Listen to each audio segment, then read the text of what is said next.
Pandian super market. குறைந்த விலையில் தரமான பொருட்கள் வாங்கக்கூடிய ஒரே இடம் பாண்டியன் சூப்பர் மார்க்கெட்.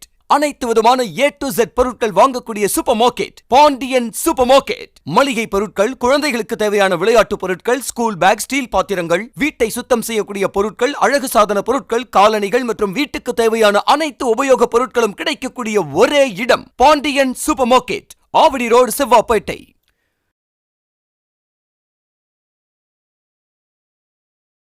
திருவள்ளூர் மாவட்டம் பூண்டி ஒன்றியத்துக்குட்பட்ட திருப்பாச்சூர் பெரிய காலனியை சேர்ந்தவர் சங்கர். இவர் விவசாயி. இந்நிலையில் சங்கர் நேற்று தனது வயலில் இருந்து அறுவடை செய்த வைக்கோல் போர்களை விற்பனை செய்தார். அவற்றை ஆந்திர மாநிலம் சித்தூர் மாவட்டம் பாலநேரி பகுதியை சேர்ந்த ராம் என்பவர் தனது கால்நடை பண்ணைக்கு வைக்கோல் கட்டுகளை வாங்கினார்.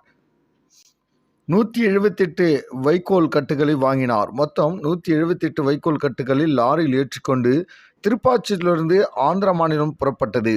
அந்த லாரியை ஆந்திர மாநிலம் சித்தூர் மாவட்டம் பாலநேரி பகுதியை சேர்ந்த ஆரிஃப் என்பவர் ஓட்டினார். கிளீனராக சித்தூர் மாவட்டத்தை சேர்ந்த அபினார் என்பவர் உடன் சென்றார்.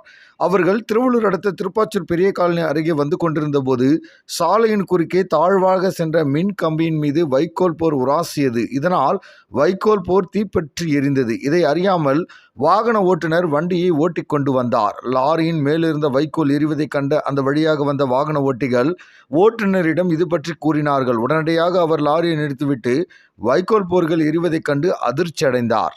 உடனடியாக அவர் வைக்கோல் மீது கட்டப்பட்டிருந்த கயிறுகளை அவிழ்த்து விட்டார். இதன் காரணமாக எரிந்து கொண்டிருந்த வைக்கோல் போர்கள் திருப்பாச்சூர் சாலையில் கொட்டப்பட்டது. இந்த வைக்கோல் போர்கள் சாலையில் மளமளவென எரிந்து கொண்டிருந்தது. மேலும் இந்த தீயானது வாகனம் முழுவதும் தொடர்ந்து பற்றி எரிய தொடங்கியது. வைக்கோல் போர் எரிய தொடங்கியதும் பெரும் விபத்து ஏற்படுவதற்கு முன்பு சமாளிக்க வேண்டும் என்று கருதிய ஓட்டுநர் சாதுர்த்தியமாக செயல்பட்டு நெடுஞ்சாலையின் சாலையில் இருந்து கொண்டிருந்த வைக்கோல் போர்களை ஆங்காங்கே குவியலாக தள்ளிவிட்டார். பின்னர் சுமார் 500 மீட்டர் தூரம் வரை எரிந்து கொண்டிருந்த லாரியை வேகமாக ஓட்டிச் சென்று சாலை ஓரம் போக்குவரத்து இடையூறு ஏற்படாத வகையில் காலி இடத்தில் எரிந்து கொண்டிருந்த லாரியை நிறுத்திவிட்டு ஓட்டுநர் மற்றும் கிளீனர் ஆகிய 2 பேரும் உயிர் தப்பினார்கள். அப்போது அந்த வைக்கோல் லாரி மளமளவென தீப்பற்றி எரிந்தது. இதை பற்றி உடனடியாக திருவள்ளூர் உள்ள தீயணைப்பு மற்றும் மீட்பு படை துறையினருக்கு திருவள்ளூர் தாலுகா போலீசாருக்கும் தகவல் தெரிவிக்கப்பட்டது. சம்பவ இடத்திற்கு தீயணைப்பு துறையின் உதவி மாவட்ட அலுவலர் வில்சன் ராஜ்குமார் தலைமையில் திருவள்ளூர் மற்றும் பேரம்பாக்கத்திலிருந்து 2 தீயணைப்பு வாகனங்கள் வரவழைக்கப்பட்டு அவர்கள் எரிந்து கொண்டிருந்த வாகனத்தின் மீது தண்ணீரை பீச்சி அடித்து தீயை கட்டுப்படுத்தினார்கள். அப்போது ஏற்பட்ட கரும் புகையால் சென்னை திருப்பதி தேசிய நெடுஞ்சாலையில் சென்ற வாகன ஓட்டிகள் கடும் அவதியுற்றனர். தீயணைப்பு துறையினர் சுமார் 2 மணி நேரம் போராடி தீயை கட்டுப்படுத்தினார்கள். ஆனால் அந்த லாரியில் இருந்த 178 வைக்கோல் கட்டுகளும் அந்த லாரியும் முழுவதுமாக எரிந்து எலும்பு கூடானது. இச்சம்பவம் திருப்பாச்சூர் பகுதியில் பெரும் பரபரப்பை ஏற்படுத்தியது. நடந்த சம்பவம் குறித்து திருவள்ளூர் தாலுகா காவல்துறையினர் வழக்கு பதிவு செய்து தீவிர விசாரணை மேற்கொண்டு வருகின்றனர்.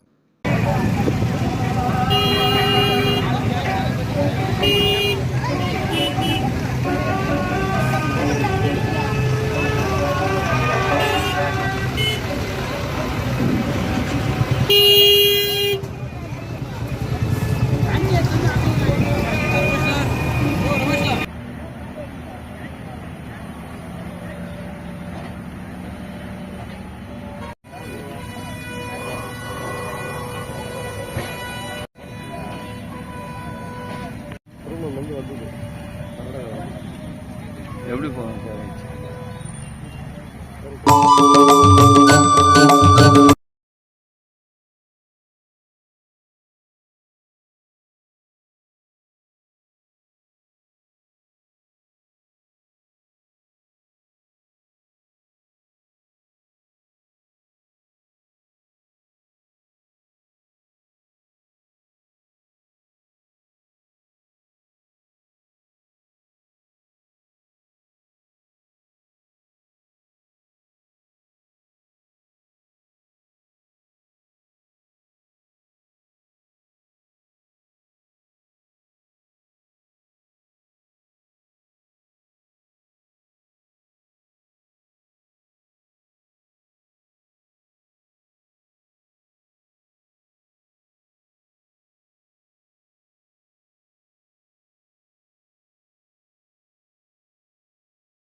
சம்பவ இடத்திற்கு தீயணைப்புத் துறையின் உதவி மாவட்ட அலுவலர் வில்சன் ராஜ்குமார் தலைமையில் திருவள்ளூர் மற்றும் பேரம்பாக்கத்திலிருந்து 2 தீயணைப்பு வாகனங்கள் வரவழைக்கப்பட்டு அவர்கள் எரிந்து கொண்டிருந்த வாகனத்தின் மீது தண்ணீரை பீச்சி அடித்து தீயை கட்டுப்படுத்தினார்கள். அப்போது ஏற்பட்ட கரும் புகையால் சென்னை திருப்பதி தேசிய நெடுஞ்சாலையில் சென்ற வாகன ஓட்டிகள் கடும் அவதியுற்றனர். தீயணைப்புத் துறையினர் சுமார் 2 மணி நேரம் போராடி தீயை கட்டுப்படுத்தினார்கள். ஆனால் அந்த லாரியில் இருந்த 178 வைக்கோல் கட்டுகளும் அந்த லாரியும் முழுவதுமாக எரிந்து எலும்பு கூடானது. இச்சம்பவம் திருப்பாச்சூர் பகுதியில் பெரும் பரபரப்பை ஏற்படுத்தியது. நடந்த சம்பவம் குறித்து திருவள்ளூர் தாலுகா காவல்துறையினர் வழக்கு பதிவு செய்து தீவிர விசாரணை மேற்கொண்டு வருகின்றனர்.